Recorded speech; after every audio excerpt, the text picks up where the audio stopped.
Guys, this is an interesting video today, an update about Iceland.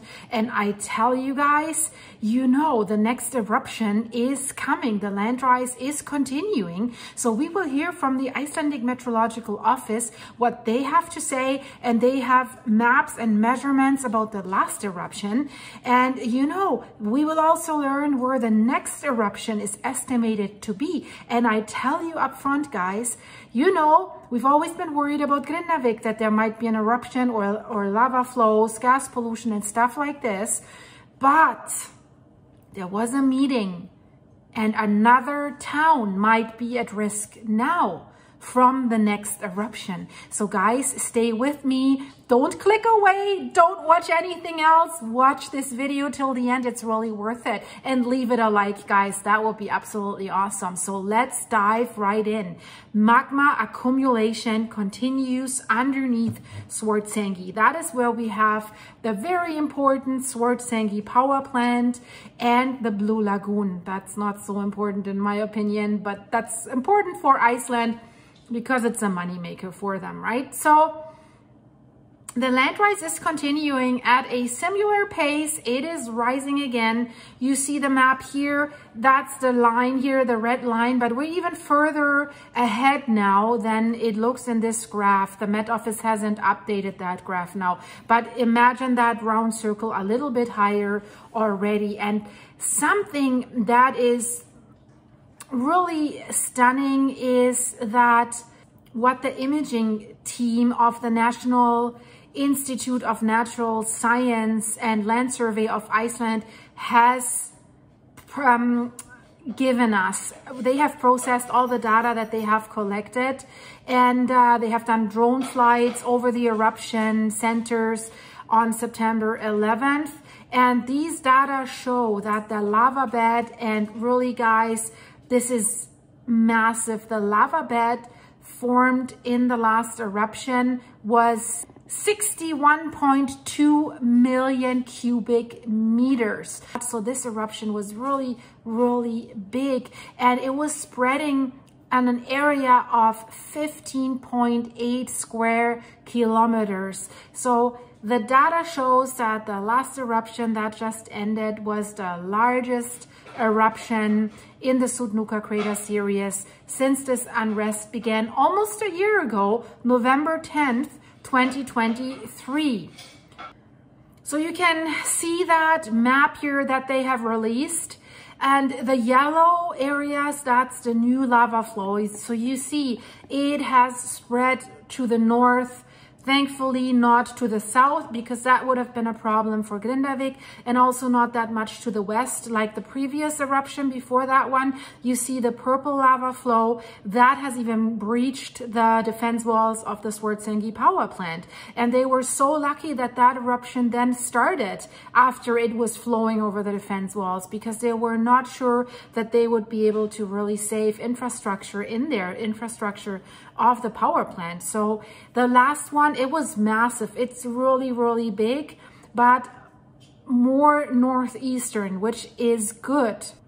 And the more into orange or red this area goes, that means that's the thickness of the lava bed. So the darker into orange or red, the thicker it is. And you see that red dot, that's the crater that was active the longest. So that's why, of course, most of the lava was accumulating around that crater. That's why it's the highest there, because that has been going the longest, right? Something interesting is the earthquake activity in this area, and they have also released a map here, and you see also that gray area there, that's the new lava carpet, right? So there we see where we've seen the eruption. You see where Grindavik is located, and then we have like west from the southern tip of that lava carpet, there's the power plant, there is Svartsengi, where the magma chamber is filling up again underneath Svartsengi.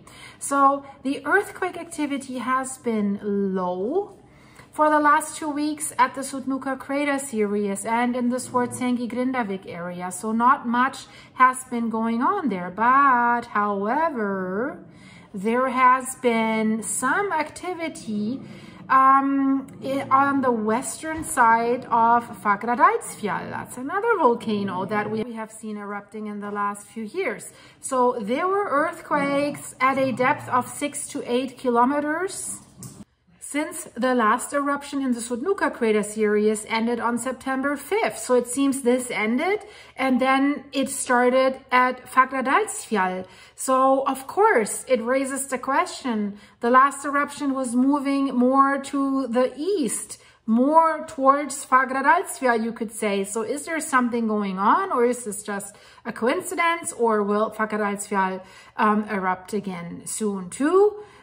But there has also been considerable activity in Trollhättan in the last few days. So where is that coming from? So most earthquakes that are happening in this area are small, but there was a large one. The largest that they did measure in this area was magnitude 3.0 on September 22nd, just a little bit east of Trollhättan. So we know we need two things so that we could say an eruption is likely: the earthquakes, but also a land rise that would be the result of a magma chamber filling up. So they say no deformation has been measured so far in the Trollhättan area. So we have to wait and see how this is going to unfold. But the Icelandic Meteorological Office said they assume that there's going to be a volcanic eruption again in the Sundhnúka crater series. And their estimate is that it will occur northeast of Stóra Skógfell, so basically in the area where the last eruption happened, right? When the last August 22nd eruption started, that's what they think. And then they say, since now the area has shifted a little bit from around Hagafell to the north, there could be considerable gas pollution for other towns that are close by. Like, I'm not even trying to pronounce this. I'll just put the word here. And also across a town that's easier to say, Voga. So it could go in different ways, but that's not the only threat, guys. And that's what I said at the beginning of this video. The next eruptions could increase the risk for Voga and the other one here. And they're not saying the next eruption, the next events, even more down the road. And there's 3 scenarios that the Icelandic Meteorological Office has just discussed a few days ago with several municipalities, because 3 possible scenarios that could have a different outcome for different areas. They had an agency meeting with the municipality of Voga just a few days ago. So they're saying right now, at least for now, that it seems unlikely that lava will reach the community of Voga, that it's flowing down there all the way. And they also think that it's not expected that the magma will do a magma intrusion underneath the town like it did with Grindavik, right? But the thing is, you never know. They say it seems more likely that if that scenario were to come true, that we see another eruption northeast, like the last one, that air pollution would spread over Voga, over the town. But, and here's the but, they are talking about defense walls. The defense walls that they have been building around Grindavik and around the Svartsengi power plant. So it is, and they say it is still under consideration. So it has been, it seems, for a while, to construct defense walls near the town of Voga. So this tells you something, guys, right? This volcano is always good for a surprise. Just when we thought it's going north, that's a good thing, it might not be so good if it's going further north, right? So an expert from the Icelandic Meteorological Office has presented these 3 possible scenarios at that meeting. And what they're saying is all 3 scenarios are equally as likely. So it's not that they're saying this one is the most likely. So all 3 have the same probability to be happening, so to speak. So what that Icelandic Meteorological Office expert, her name is Bergrún Arna Óladóttir, has said at that meeting, and that's quote, "We also have to face the fact that the eruptions have been getting bigger, and we have to be prepared for the next eruption to be even more powerful than the previous one.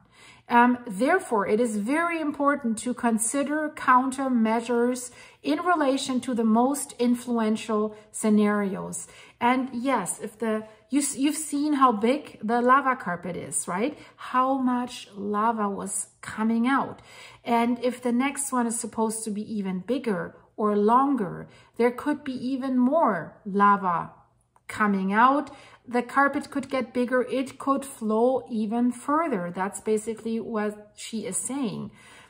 So the first scenario that they are laying out, they're saying it assumes an eruption south of the Sundhnúka crater series at Hagafell, or even more south of Hagafell towards Grindavik. That would not be a good scenario. That would be a very, very bad scenario if we have an even larger eruption. You've seen how large that last lava carpet is. If all that stuff would flow towards the defense walls of Grindavik, I think they would not be able to hold that.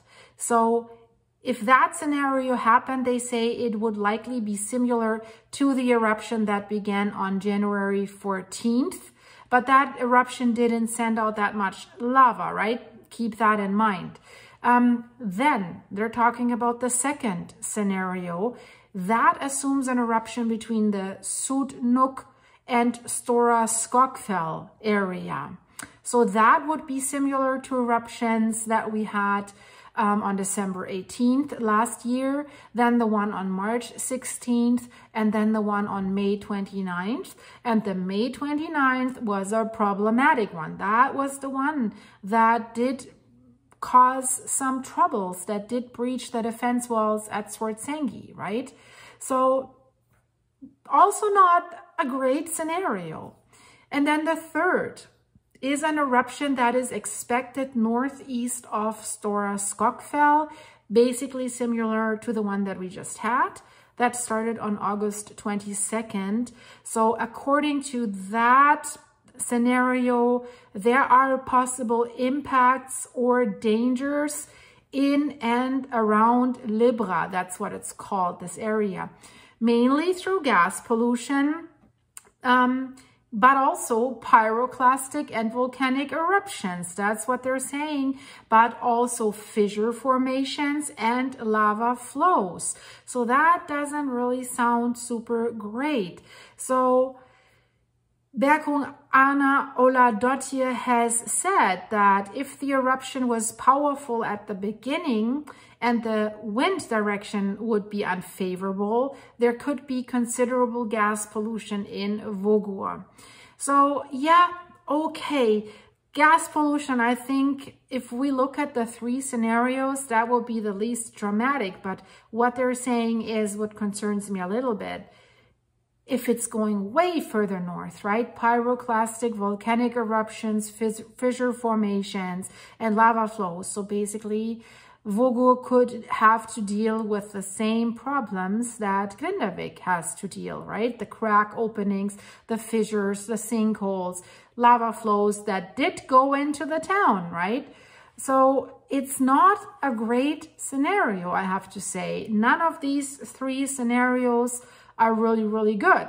I mean, from the perspective of saving Grindavik and the power plant and the Blue Lagoon, scenario number 3 would probably be the best, right? But the residents of Voga might heavily disagree with this, right?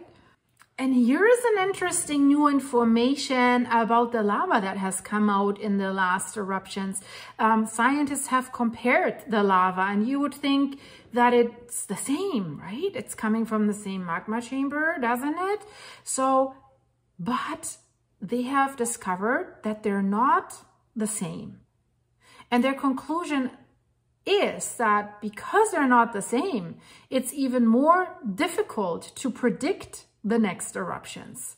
So they have taken lava samples from 4 volcanic eruptions at the Sundhnúka crater series that are extremely different in type.